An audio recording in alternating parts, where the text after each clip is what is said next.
এওঁলোকৰ এই কামবিলাকতো পুৰণি কাম। লিলি হোটেলৰ যিটো লিলি পাৰ্টি, ইয়াতো নতুনত্ব নাই। লিলি পাৰ্টিক প্ৰত্যেক দিনাই মানুহে প্ৰত্যেকটো নিৰ্বাচনতেই হেৰি কৰিছে, কি কয়, ৰিজেক্ট কৰিছে।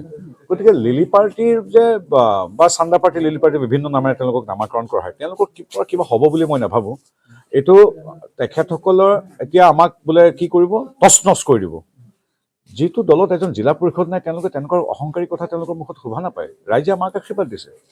যাৰ জিলা পৰিষদ এগৰাকী নাই, যাৰ এটা পঞ্চায়তৰ এটা সভাপতিত্ব নাই, যাৰ এগৰাকী MLA নাই, কেৱল মানে কি চান্দাজীৱী হৈ পৰিৱেশ বিনষ্ট কৰি ভাষ্য দিয়া, মিথ্যাচাৰ কৰা আৰু জাতীয়তাবাদী নাম লৈ 860জন মানুহক গুলিয়াই গুলিয়াই হত্যা কৰা কংগ্ৰেছৰ ভৃত্যৰ দৰে আচৰণ কৰা পাৰ্টিৰ পৰাতো কোনো জাতীয়তাবাদৰ কথা নুশুনে। তেওঁলোকতো এনে কংগ্ৰেছৰ B team, C team, G team যি ক'ব পাৰে, তেওঁলোকলৈ একো কথা নাই।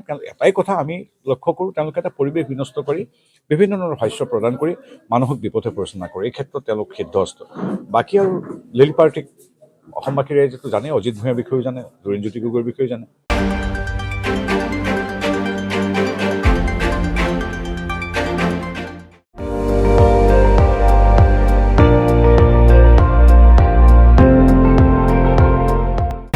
আপুনি চাই আছে ND24, সৰ্বশ্ৰেষ্ঠ নহয়, সৰ্বোত্তমৰ দৌৰ।